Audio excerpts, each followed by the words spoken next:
Opa, boa noite. Estamos aqui na nossa live, experimentando esse mundo digital. Nós estamos fazendo isso para, de alguma forma, levar alimento espiritual nesse momento delicado que nós estamos vivendo de isolamento social. E a gente espera que com essas lives a gente consiga produzir alimento para aqueles que estão distante de nós, né? Já agradecendo a sua presença, que está com a gente aqui ao vivo. Deus abençoe a sua vida. Eu queria já dizer para você que você pode deixar aí os seus pedidos nos comentários, a gente vai anotar e no final do nosso vídeo a gente vai orar por esses pedidos, né? Hoje o nosso objetivo é continuar o nosso estudo de Lucas, do Evangelho de Lucas, e eu queria convidar você a ter esse tempo com a gente. Agradecer também, está comigo aqui o presbítero Bruno, não está aparecendo, mas cuidando de todas as coisas aqui por trás das câmeras, né? E se você quiser também compartilhar de alguma forma, mandar alguma pergunta, acrescentar alguma coisa, fique à vontade também para deixar aí nos comentários aquilo que você pensa, tá bom? E à medida que for possível, a gente vai lendo os comentários, depois a gente vai orar também pelos pedidos. Então deixa lá o seu pedido para a gente orar hoje e também continuar orando. Já queria convidar você também para estar com a gente no domingo. Nós também teremos uma live no horário do nosso culto, às 19h30. Nós estaremos também transmitindo. E aí a gente vai ter também algo de muito especial para a sua vida, ok? Então é um prazer ter você conosco, espero que você seja ricamente abençoado com esse momento, que Deus fale poderosamente ao seu coração, ok? Bom, nós estamos já há algum tempo estudando o Evangelho de Lucas na nossa igreja, e na semana passada nós iniciamos o capítulo de número 2, e nós falamos a respeito dos 7 primeiros versículos, aqueles versículos bastante conhecidos, né, sobre o nascimento de Jesus. E na ocasião a gente falava sobre como foi, né, o momento do nascimento e o contexto desse nascimento. Nós lemos no texto, e aí só para fazer um rápido feedback, um flashback, né, para colocar a gente dentro do assunto que nós vamos tratar hoje. Nós falamos que José e Maria tiveram que sair de Nazaré rumo a Belém, que era a cidade natal de José, porque lá ele iria fazer o seu recenseamento junto com a sua família. O imperador César Augusto havia decretado a importância desse censo para fazer a catalogação da população a fim de pagar impostos e também a fim militar. Então José e Maria se deslocam de Nazaré até Belém. E aí a gente falava na semana passada no templo como foi essa trajetória, né, desse caminho, porque a gente às vezes não para pensar como às vezes as distâncias naquela época e as dificuldades do caminho traziam transtornos para os viajantes. E a gente dizia naquela ocasião que a distância mais ou menos entre Nazaré até Belém era de 120 quilômetros. Então eles viajaram 120 quilômetros e a travessia era feita, na maioria das vezes, a pé ou então com um pequeno animal. No caso de José e Maria, eles estavam com um jumentinho, provavelmente Maria fez a viagem em cima de um jumento. E é interessante a gente também ressaltar que o caminho não era um caminho adequado, né? A estrada de chão batido, dificuldades com pedras, buracos, escassez de água, escassez de comida, dificuldade de encontrar lugar para dormir, a noite sempre perigosa, e eles enfrentaram tudo isso quando saíram de Nazaré rumo a Belém. E quando eles chegam em Belém, e a gente espera que quando a gente chega no nosso destino, a gente vai ter uma qualidade melhor de acomodação, o texto bíblico diz que não foi bem assim. Eles chegaram então em Belém e procuraram rapidamente encontrar um lugar numa hospedaria. Mas o texto nos informa que as hospedarias estavam cheias. E o lugar que sobrou para eles ficarem foi uma estrebaria, né, que era o lugar onde os hóspedes guardavam os seus animais. E foi ali que Jesus nasceu. Jesus não nasceu num palácio, mas nasceu numa estrebaria, um lugar extremamente simples e quando Jesus vem ao mundo, ele é repousado sobre a manjedoura, um lugar onde os bichos se alimentavam. E esse texto, né, ele tem como uma simbologia dizer que Jesus dificilmente também ia encontrar lugar no coração do ser humano, né? Ali a gente vê que as pessoas fecharam seus corações para receber em casa uma mulher que estava grávida, viajantes cansados, fecharam a porta para o Filho de Deus, fecharam a porta para o Rei dos Reis. E aí então Jesus nasce nessas condições, e hoje Jesus continua nascendo e as pessoas continuam rejeitando de alguma forma Jesus Cristo, né? O único lugar que Jesus então encontrou foi a manjedoura e a cruz, né? E aí esse texto nos leva a refletir o que nós vamos fazer com esse nascimento de Cristo, o que nós fazemos com Cristo, que é Deus conosco, que veio à terra. O que você fará com esse nascimento, né? Você vai dar lugar para ele no seu coração, ou você também vai rejeitá-lo, né? Então foi um pouco disso que nós conversamos na semana passada, quando ainda podíamos nos reunir no templo. E hoje a ideia então é a gente partir para os próximos versículos. Então nós vamos estudar Lucas capítulo 2, do versículo 8 ao versículo de número 20. Então, se você está com uma Bíblia perto de você, eu queria convidar você a abrir a sua Bíblia, ou então você pode só acompanhar aí a leitura que eu vou fazer aqui na minha Bíblia, e eu peço a sua atenção para essa leitura, para que depois a gente possa refletir aqui nos versículos que serão trabalhados, ok? Então, Lucas capítulo 2, de 8 a 20, nós lemos o seguinte: Havia naquela mesma região pastores que viviam nos campos e guardavam o seu rebanho durante as vigílias da noite. E um anjo do Senhor desceu aonde eles estavam, e a glória do Senhor brilhou ao redor deles, e ficaram tomados de grande temor. O anjo, porém, lhes disse: Não temais, eis que vos trago boa nova de grande alegria, que o será para todo o povo. É que hoje vos nasceu na cidade de Davi o Salvador, que é Cristo o Senhor. E isto vos servirá de sinal: encontrareis uma criança envolta em faixas e deitada em manjedoura. E subitamente apareceu com um anjo uma multidão da milícia celestial, louvando a Deus e dizendo: Glória a Deus nas maiores alturas e paz na terra entre os homens a quem ele quer bem. E ausentando-se deles os anjos para o céu, diziam os pastores uns aos outros: Vamos até Belém e vejamos os acontecimentos que o Senhor nos deu a conhecer. Foram apressadamente e acharam Maria e José e a criança deitada na manjedoura. E vendo, divulgaram o que lhes tinha sido dito a respeito deste menino. Todos os que ouviram se admiraram das coisas referidas pelos pastores. Maria, porém, guardava todas estas palavras, meditando-as no coração. Voltaram então os pastores glorificando e louvando a Deus por tudo o que tinham ouvido e visto, como lhes fora anunciado. Antes de nós tratarmos a respeito do texto, eu queria convidar você a orar comigo nesse instante, pedindo a orientação do Espírito Santo, para que ele pudesse falar aos nossos corações. Pai, nós queremos te agradecer por essa oportunidade de estudo da tua palavra. E nós te louvamos, ó Pai, porque sabemos que o Senhor está presente, próximo de nós e pronto sempre a falar aos nossos corações. Certamente, ó Pai, existem mais do que 2 ou 3 pessoas reunidas em Teu nome nesse instante, e nós temos a absoluta certeza que o Senhor está presente, independente do meio de comunicação que a gente use. Por isso, ó Pai, nós pedimos que a Tua presença nos alimente nessa noite, que o Teu Espírito fale aos nossos corações, que a Tua palavra soe claramente na nossa mente e coração, a ponto de produzir as transformações que o Senhor espera. Abençoa, Pai, esse momento de reflexão, de estudo, de conhecimento, que nós possamos nos aproximar do centro da Tua vontade.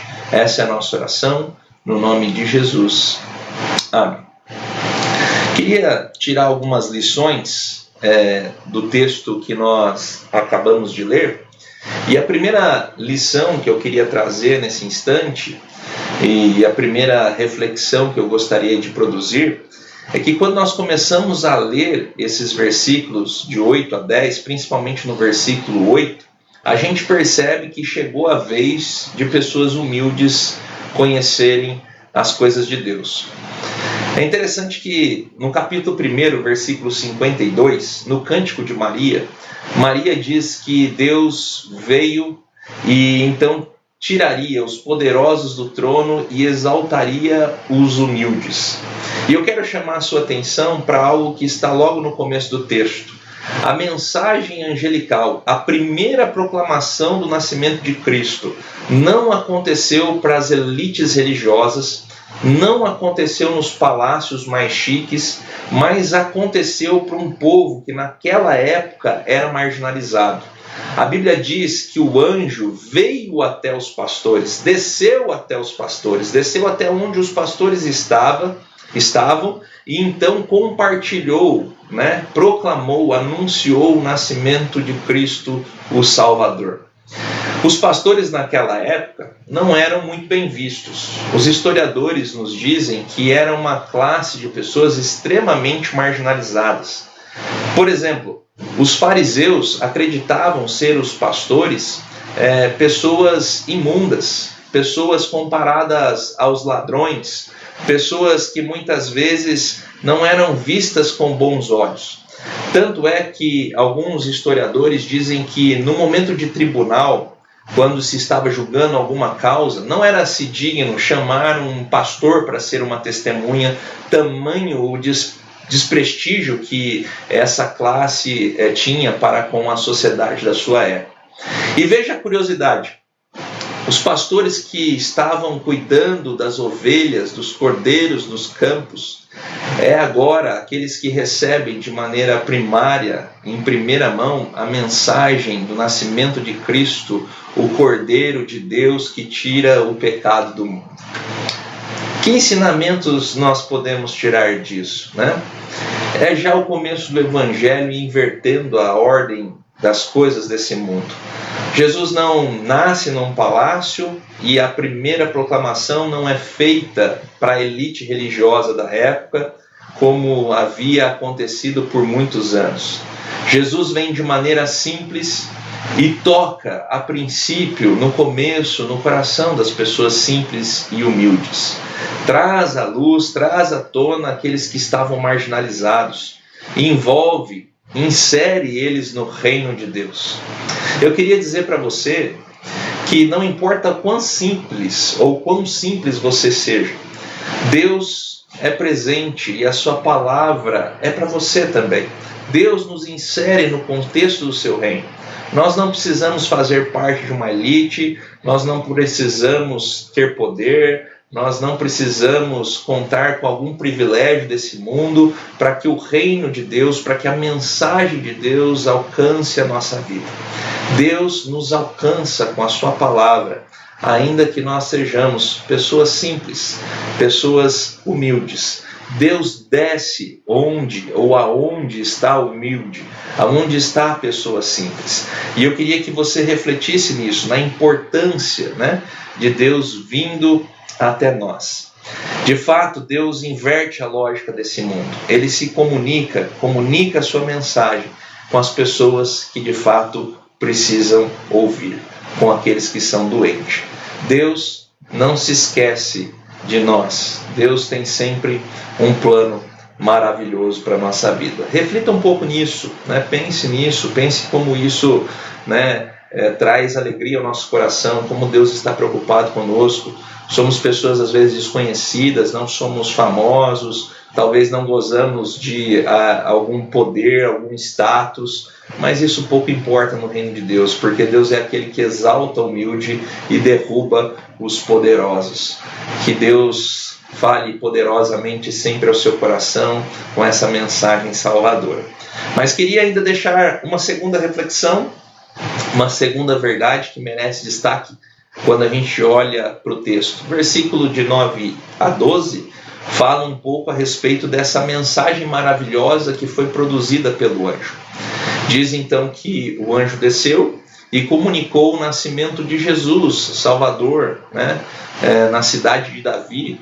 E aqui está apontando para a característica de Deus salvando a humanidade, se reconciliando com a humanidade e fazendo com que, de novo, a terra experimente, né, a glória de Deus.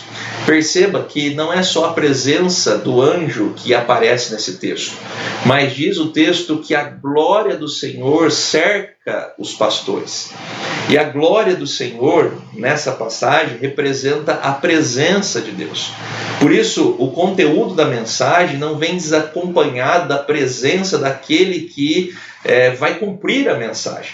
A ideia aqui do texto é casar as duas coisas, ou seja, mostrar uma mensagem salvadora, mas ao mesmo tempo mostrar aquele que vai cumprir essa mensagem salvadora. A presença de Deus toma conta da vida daqueles pastores. E isso é único, por quê? Porque naquele exato momento eles sabem que Deus está com eles. Deus está conosco. A glória de Deus enche a nossa vida, enche o lugar onde nós estamos, e aí então a certeza de que a promessa de Deus vai ser cumprida. Não é a mensagem sem o seu fiador, mas o fiador está presente, aquele que vai cumprir a mensagem está presente, né? A glória de Deus está entre nós. Isso é a certeza que o céu nesse momento, né, toca a terra, que o céu toca a vida do ser humano e que nós podemos ter a certeza da salvação. Quero chamar a sua atenção para outra coisa que aparece no texto e que às vezes nos passa desapercebido. Diz que depois que o anjo conta a mensagem, depois dos anjos cantarem para Jesus, eles somem. Mas a Bíblia diz, ou melhor, a Bíblia não diz que essa glória do Senhor vai embora. Isso significa que a presença de Deus permanece. Os anjos voltam para o céu, eles comunicam a mensagem, eles cantam e voltam para o seu lar. Mas a glória de Deus permanece entre nós. Como isso é curioso, né? A gente pode ter certeza que a presença de Deus não nos abandona, mas a presença de Deus é fiel. Escrevendo sobre essa passagem, Fritz Heinecker diz o seguinte: nesse exato momento, o céu se inclina à terra, a fim de anunciar à terra que também ela há de ser novamente consagrada como um lugar de honra divina. Ou seja, Deus, através da sua glória, da sua presença, de novo exalta, né, o seu nome entre nós. É a salvação de Deus presente na nossa vida. Ainda cabe uma terceira e última reflexão. Os versículos 13 a 15 mostram uma grande festa acontecendo. Depois que então vem o primeiro anjo anunciando a mensagem do nascimento de Cristo Salvador, vem então junto com esse anjo uma milícia celestial, um grupo grande de anjos cantando, né, em homenagem e exaltação a Cristo Jesus. Algumas coisas merecem destaques aqui também. Primeira delas, naquela época era comum, quando um menino nascia, mais menino do que menina, que um grupo de músicos fosse até a casa de alguém que tivera essa bênção em sua vida de ter um filho nascendo. E conta então um texto que esse grupo de música cantava em homenagem à criança que havia nascido. Mas dentro do contexto que a gente está estudando aqui, a gente percebe que Jesus nasceu num lugar sem nenhum tipo de recurso. Era muito simples o lugar que Jesus nasceu, e certamente um lugar escondido, um lugar onde ninguém tinha conhecimento para fazer tal homenagem. Mas Deus não deixou Cristo desprovido de exaltação nesse momento. Então a Bíblia nos conta que vem uma milícia de anjos, um coro angelical, a cantar glória in excelsis Deus, glória a Deus nas maiores alturas. Ou seja, o nascimento de Cristo conta com essa homenagem, com essa exaltação ao nome de Deus, que traz então a salvação. Mas perceba uma coisa que nos nossos dias anda meio carente, né? O centro desse cântico, o centro dessa música, não é o ser humano, mas o centro desse louvor, desse cântico, é o próprio Deus. É o nome de Deus que nesse exato momento está sendo exaltado. O centro do nascimento de Cristo não é o ser humano, mas o centro do nascimento de Cristo é o próprio Deus. Deus é o autor, aquele que proveu o plano eterno de salvação. E é Ele que nesse exato momento está sendo exaltado, está sendo louvado pelas milícias celestiais. Como é interessante também observar a passagem como um ensino pessoal para nós. Muitas vezes a gente acha que nós estamos no centro das coisas, que nós somos o centro do universo, né? Quando na verdade todas as coisas devem cooperar para que Deus seja exaltado, para que o nome de Deus esteja no centro, para que Deus seja o centro. E às vezes até mesmo dentro das igrejas, nas nossas músicas, a gente desvirtua um pouco daquele que deve ser o centro, né? A gente às vezes quer colocar um pouco a respeito de nós, exaltando um pouco da nossa vida, falando o quanto a gente é precioso, quanto na verdade toda a honra, toda a glória, todo o louvor pertence a Deus, né? Só Ele é exaltado e só Ele também, como o texto diz, pode dar paz à terra, no sentido de reconciliar o pecador com o seu Criador. Então eu queria chamar a sua atenção para que você, na verdade, entendesse que aquele que é humilde de fato, ele não se sente o centro das coisas, mas ele reconhece que Deus é o centro de todas as coisas. Nesse sentido, eu queria que você, nesse momento delicado que nós estamos vivendo, assim como aconteceu com Maria, guardasse essas coisas no seu coração. E eu acredito que quando a Bíblia fala de guardar essas coisas no coração, significa interiorizar, entender, ruminar, tentar extrair aquilo que Deus tem para a nossa vida através desse texto. Então eu queria levar você a refletir um pouco dentro da questão delicada, né, essa crise que nós estamos vivendo com o coronavírus atacando o nosso país e também o mundo. O que nós podemos aprender com essa passagem, né? Deus está conosco, né? Ainda que nós nos sintamos desamparados, rejeitados, de alguma forma vitimados pela situação, Deus não nos esqueceu, Deus está conosco, né? A mensagem de Deus continua ressoando, Deus continua sendo o Salvador do mundo, está no controle da história, está no controle da minha, da sua vida. Deus não desampara, né? Deus está conosco, reconciliando a nossa vida com Ele, e isso é a maior bênção que a gente pode ter. E acredite você não é o centro do universo, né? Mas Deus é o centro de todas as coisas. E quando a gente entende isso, a gente entende também a dependência que a gente deve ter dele, né? Mesmo numa situação dessa, quando a gente pode fazer muito pouca coisa e a gente pode se defender de uma maneira muito precária, a gente tem que aprender também nesse momento a sermos dependentes de Deus, na certeza que é Ele que é o nosso refúgio, a nossa fortaleza, o socorro bem presente na hora da angústia, né? Que isso ajude você também a ter força, né? Sendo fraco, porque é dependente, mas ganhando força de Deus para continuar a sua caminhada, né? Que Deus faça com que essas palavras frutifiquem no seu coração, faça com que a sua palavra transforme a sua realidade, te dê mais ânimo para a sua caminhada, ok?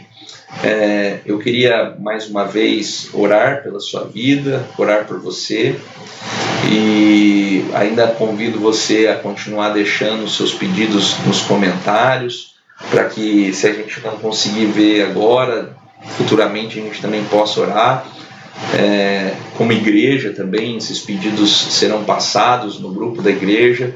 Você também pode acessar a página da igreja. A gente está com uma preocupação muito grande também de gerar conteúdo nessa altura, né, da crise que nós estamos vivendo, para que você não fique desprovido de alimento espiritual, mas que você seja também amparado espiritualmente nessa hora.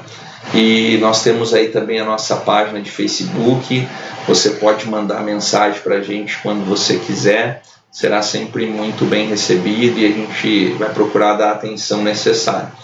Nós, nos próximos dias, também estaremos informando outras programações, outros tipos de programas que a gente vai incentivar você a ter com a sua casa, com a sua família. A ideia nesse momento é mais do que ir à igreja, é ser a igreja, porque esse é o real sentido e significado. Então eu queria desafiar você também a buscar a Deus junto com os seus familiares, né, no aconchego do seu lar, e certamente isso vai ser bênção para você, e a gente vai criar um programa para que você consiga fazer isso com a sua família, ok? E já deixo de novo o convite para que você esteja conosco domingo às 19h30. Nós teremos mais uma live onde nós estaremos com um culto, né, um pouco diferente, mas também exaltando ao Senhor. Eu queria que você estivesse conosco e pudesse convidar os amigos, os conhecidos também para louvarmos a Deus juntos, ok? Então vamos orar nesse momento, pedindo a Deus que abençoe a sua vida, abençoe também a situação que nós estamos vivendo, nosso país, os nossos governantes, para que essa situação possa cessar o quanto antes e que no final o nome de Deus seja exaltado.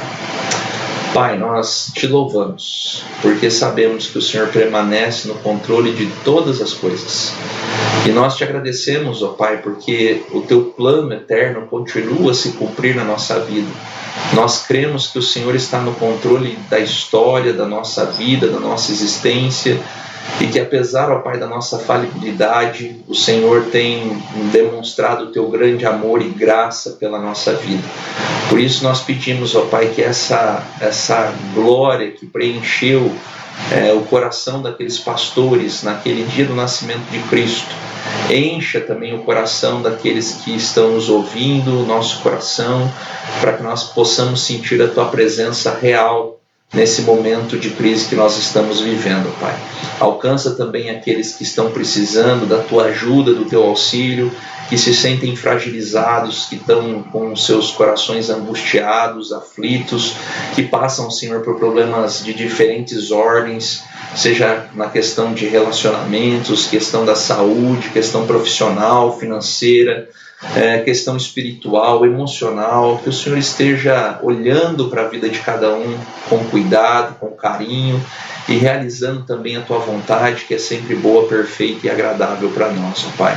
Alcança aqueles que nos ouviram nessa noite, alcança o coração daqueles que estão conosco, aqueles que precisam também do teu renovo, do teu ânimo nesse instante, que as tuas bênçãos repousem sobre eles e que eles sejam animados, ó Pai, pelo teu Espírito nesse instante, ó Pai.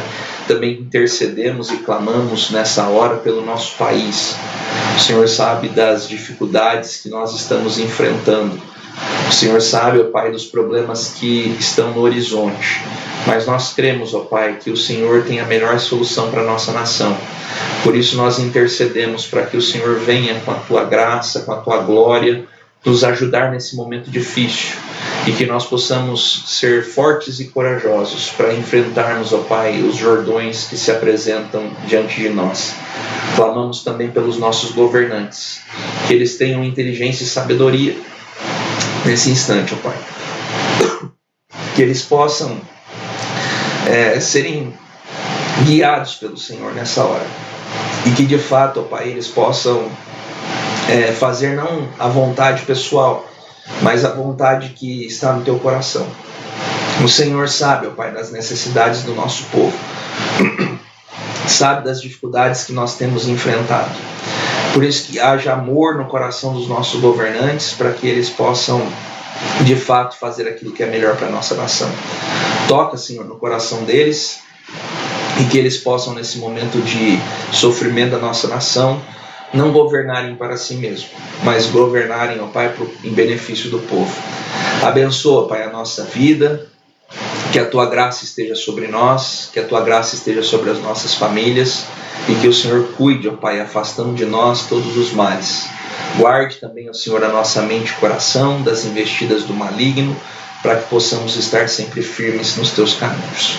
Abençoa-nos, ó Pai, e cuida de nós. Essa é a nossa oração, no nome de Jesus. Amém. Deus abençoe você. Obrigado por ficar conosco até agora, e que Deus continue fortalecendo a sua vida, para que você continue animado, enfrentando as tribulações, assim como Jesus ordenou. Um grande abraço, Deus abençoe.